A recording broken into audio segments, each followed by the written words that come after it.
So someone asked me, what is the greatest resource that a nation has?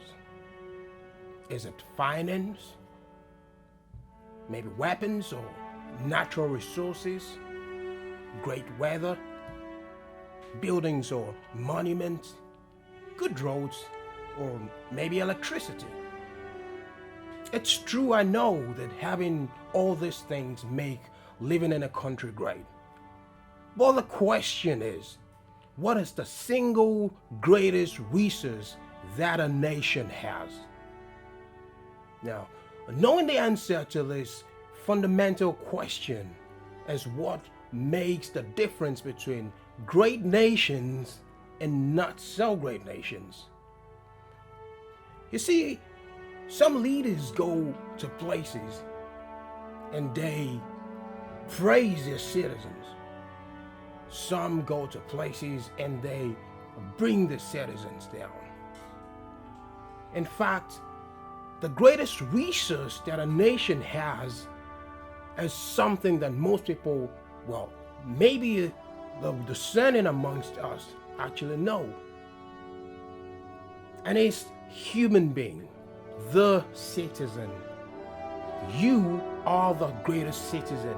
You're the greatest resource that a nation has.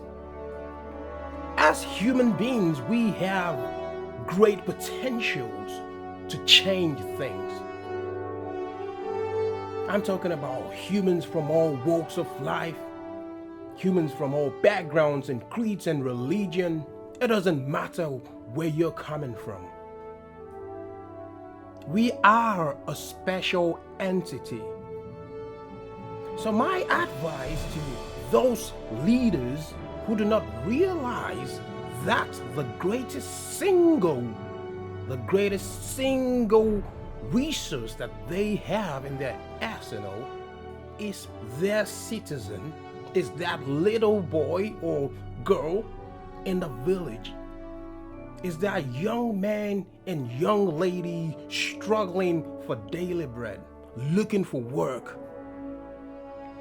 To those leaders who do not care about the old and the senile, to those leaders who do not realize that wealth does not come from without, wealth comes from within the borders of our nation.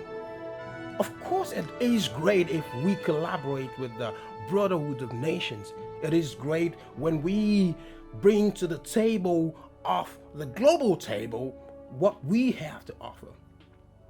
But the single greatest thing that we must, as a nation, as leaders, not joke with is not money, because money finishes, but the mind of a man is such that it can produce things that is unfathomable.